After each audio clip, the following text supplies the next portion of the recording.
To say that atheism is a plague is not only absurd and outlandish, but downright foolish. If you look at the results for the American Religious Identification Survey taken in 2008, you'll see that only 1.6% of those that took the survey considered themselves to be agnostic or atheist. This is only a 0.9% increase since 1990. The U.S. consensus does not ask about religious beliefs. It is sketchy if it would even be constitutional to do so. Your whole claim that atheism is on its way to taking over America is so far from being the truth. Maybe it seems that way on YouTube because it's one of the few places where atheists seem to be a majority.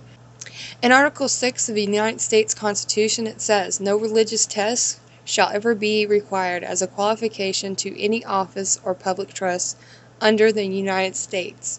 Prior to the inclusion of the Bill of Rights, this was the only mentioning of no religion in the Constitution. Yes, you would be correct to say that the phrase of separation in church and state is nowhere in the Constitution, though the First Amendment clearly states, "Congress shall make no law respecting an establishment of religion, or prohibiting the free exercise thereof." Our country was founded on, that's right, freedom of religion. As for our founding fathers, and them being Christian, well, there's quite a bit of speculation around that claim. George Washington, Benjamin Franklin, Thomas Paine, Thomas Jefferson, James Madison, and John Adams all wrote strongly against Christianity. I can only imagine it was from what they had seen going on with the Church of England, and wanted this country to be free from that sort of tyranny. I believe James Madison was the first person to use the phrase, separation of church and state. He said, "The purpose of separation of church and state is to keep forever from these shores the ceaseless strife that has soaked the soil of Europe in blood for centuries." Later, Thomas Jefferson said, "Believing with you that religion is a matter which lies solely between man and his God, that he owes account to none other for his faith or his worship, that the legislative powers of government reach actions only and not opinions, I contemplate with sovereign reverence that the act of the whole American people which declared that their legislature should make no law respecting an establishment of religion or prohibiting the free exercise thereof, thus building a wall of separation between church and state." Our founding fathers wanted this country to be about freedom. This great country was founded on the idea that if you were under religious persecution in a foreign land, you could come to the land of the free and practice your beliefs without fear of punishment. The very amendment that gives us freedom of religion also gives us freedom of speech and the press. And without those clauses, neither you nor I would be able to express our views freely as we are doing now. On to your claims about prayer being taken out of school. It goes back to what we were just talking about. Anyone with a sensible brain can understand why. In the 1962 case, Engel versus Vitale, which was the one you mentioned in your video, this Supreme Court case made it unconstitutional for state officials to compose a school prayer that was required to be recited in public schools. It was brought about by families of students in New Hyde Park, New York, who felt that prayer to Almighty God went against their religious beliefs. Once again, it goes to show how this country is accepting of others' beliefs, or, like in my case, the lack thereof. Prayer to one God or another is just not ethically acceptable, because it excludes the others that don't practice that faith. On a personal note, when I was in school, we had what was known as a moment of silence at the beginning of the day. You were allowed to pray to yourself, meditate, or just have a moment to contemplate on the day ahead, which I feel is a happy medium and allowed people to respectfully practice whatever they see fit.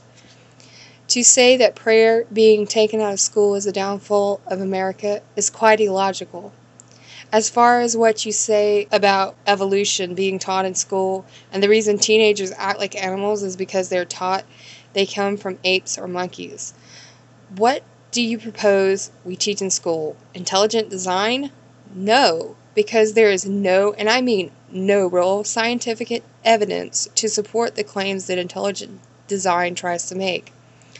Evolution is a theory that has been rigorously scrutinized by the scientific community for over 150 years and has been revised as new information has been brought to light. Of course, you admit that you're not educated in this matter, and I'll just say that you should at least read about it. You don't have to accept it to learn about it. I'm going to end this video with excerpts from Obama's inauguration speech, as he so beautifully put what this country stands for.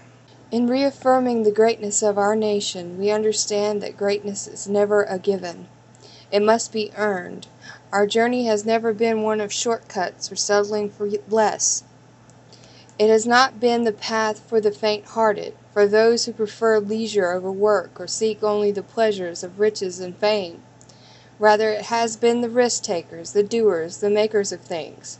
Some celebrate it, but more often men and women obscure in their labor, who have carried us up the long and ragged path towards prosperity and freedom. For us they packed up their few worldly possessions and traveled across oceans in search of a new life. For us they toiled in sweatshops and settled the West, endured the lash of the whip and plowed the hard earth. For us they fought and died in places like Concord and Gettysburg, Normandy. Time and time again, these men and women struggled and sacrificed and worked till their hands were raw, so that we might have a better life. They saw America as bigger than the sums of our individual ambitions, greater than all the differences of birth or wealth or faction. This is the journey we continue today. We remain the most prosperous, powerful nation on earth. Our workers are no less productive than this crisis began. Our minds are no less innovative. Our goods and services no less needed than they were last week or last month or last year. Our capacity remains undiminished, but our time of standing pat or protecting narrow interest and putting off unpleasant decisions, that time has surely passed. Starting today, we must pick up ourselves, dust ourselves off, and begin again the work of remaking America. For we know that our patchwork heritage is a strength, not a weakness. We are a nation of Christians and Muslims, Jews and Hindus and non-believers. We are shaped by every language and culture drawn from every end of this earth. And because we tasted the bitter swill of civil war and segregation and emerged from the dark chapter stronger and more united, we cannot help but believe that the old hatreds shall someday pass, and that the lines of tribe shall soon dissolve. That as the world grows smaller, our common humanity shall reveal itself, and that America must play its role in ushering in a new era of peace. So, on a last and final note, atheism is not what is plaguing the United States of America. It's corruption all around. Corruption in people and corruption in government, which automatically sort of has a lot to do with the people that run it.